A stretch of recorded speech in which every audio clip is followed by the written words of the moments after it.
Chris, we've been off to the mountains of North Carolina. Well, not exactly the mountains, but certainly the high foothills. We went to Stone Mountain, North Carolina State Park, which is a very nice park, by the way. Enjoyed it. They've got a lot of trails, and so I'm sure Lee will fill you in regarding our vacation. We got to see our oldest and his wife and their son, and so it was a nice visit. He's 2, by the way. Very cute, very smart.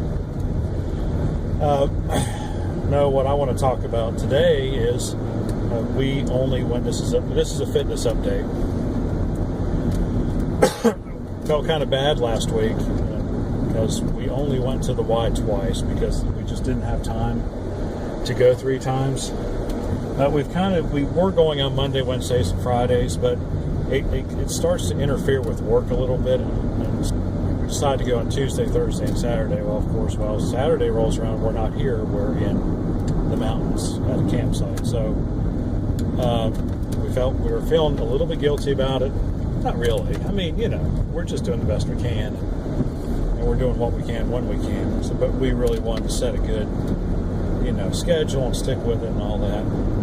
Well, after walking those trails at Stone Mountain, I don't feel bad at all because we did 5 times more work going up and down those trails than we ever would have at another session in the Y. I mean, if we didn't burn up 1,500 to 2,000 calories over the weekend, I would be shocked to find out, because those trails there, the trail that we went on, it's called the Stone Mountain Loop Trail, and unfortunately there was a fire up there last year, and I don't know if it was related to the other fires that were out in western North Carolina. I don't think so.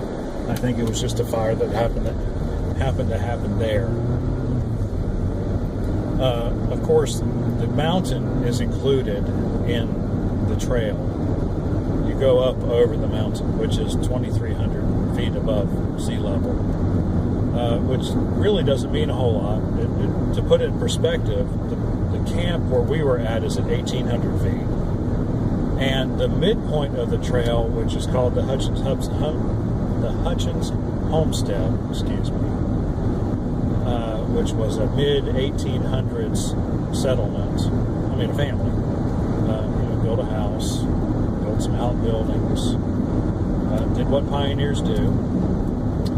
That location is on the trail. Well, I mean, where we are camped is at the near the entrance to the trails. That's at 1,800 square feet, or 1,800 square feet. It's at 1,800 feet above sea level. The top of the mountain is 2,305 feet above sea level. And that house is at 1,300 feet above sea level. And then you go down to the creek, which is also on the trail, and I'm thinking it's probably not a whole lot lower in the house. I have to look at a topographical map.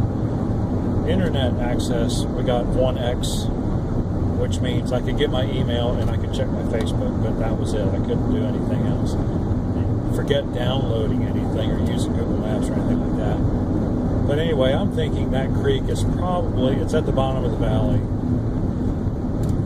Probably, about 1,200, 1,250. So think about that in terms of hiking a trail where you're starting at.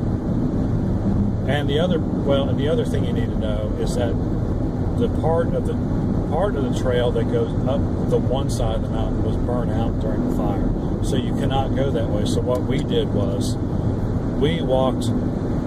It's like I said, it's a loop trail. So we started out the first day.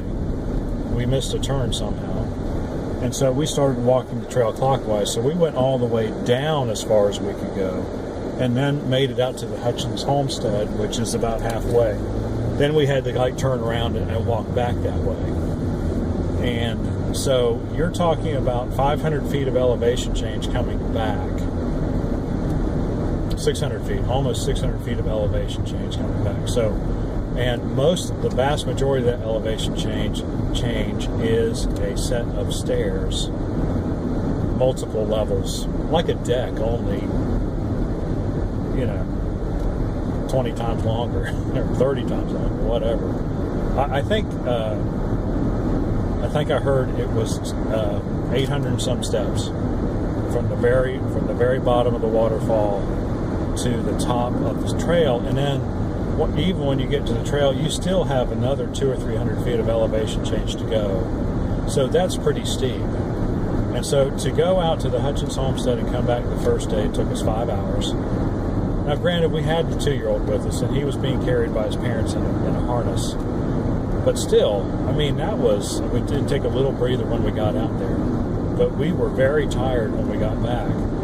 And so we decided that we wanted to go the other way around the loop. So we did that, and so that's a 700 feet elevation change total from where we were camped to the top of the mountain, because that's basically where the trail cuts off, because you can't go down the other side of the mountain. Both trails were about 2 miles. Well, the first day I think we went about 4.25 miles. Second day we probably went 3.5. This morning was much more difficult because there were no. I think if it had been a set of stairs or steps, the way they had done the section going down to the creek, it probably would have been a little bit easier, but it was just trail. And these are not like, they're okay. But they're not improved. There's roots everywhere. You got to watch where you're stepping.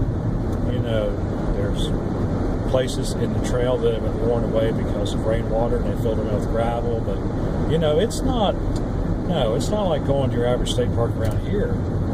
Like if we went up to Okanichi, they got nice gravel walkways. It's all manicured. No, this was like wilderness kind of stuff. So anyway.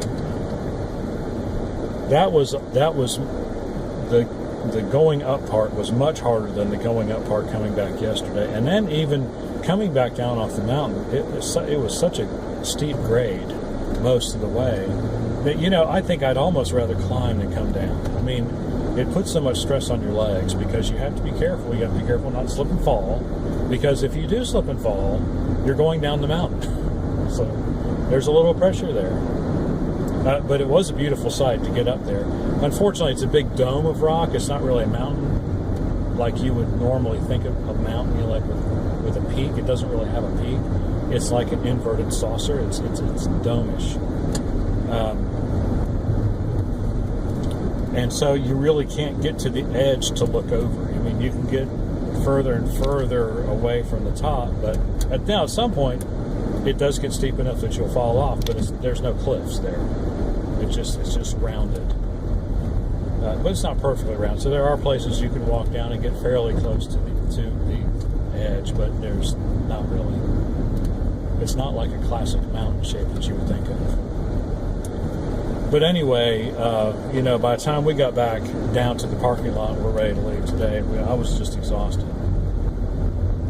And, of course, it took us 2.5 hours to get home, so I'm resting. I'm a little bit better rested now. But if I can't go do anything. I'm done. I'm done for the day. But we did a lot of work. That was a lot of work. But we are satisfied with ourselves. As soon as they get that trail finished, we're going to do the whole thing and just go around the loop and see how it really is. And, for the whole experience. I'd much rather do a loop trail than go out and come back. It's because you've already seen everything when you're coming back. So, but anyway, it's a nice park. And I tell you what, if you're looking for a workout, if you're looking for something to go out, you want to go up on a Friday, get a really good workout on a Saturday, but then, take you about 5 hours to do the loop. You're out there, you burn off all your calories, you come back to the tent, you have a nice big home-cooked dinner, cook something out over the fire. It was a great time. It was wonderful. But yes, I'm very tired. But I do not at all feel bad that we missed our time at the Y. Not even close. Not even close. So anyway, that was our weekend of fitness and our weekly fitness update. Just wanted to give you that, and If you have any questions or comments, please do so in the section below. If you want to, like and subscribe. We enjoy it when you do, and we will see you on the next one.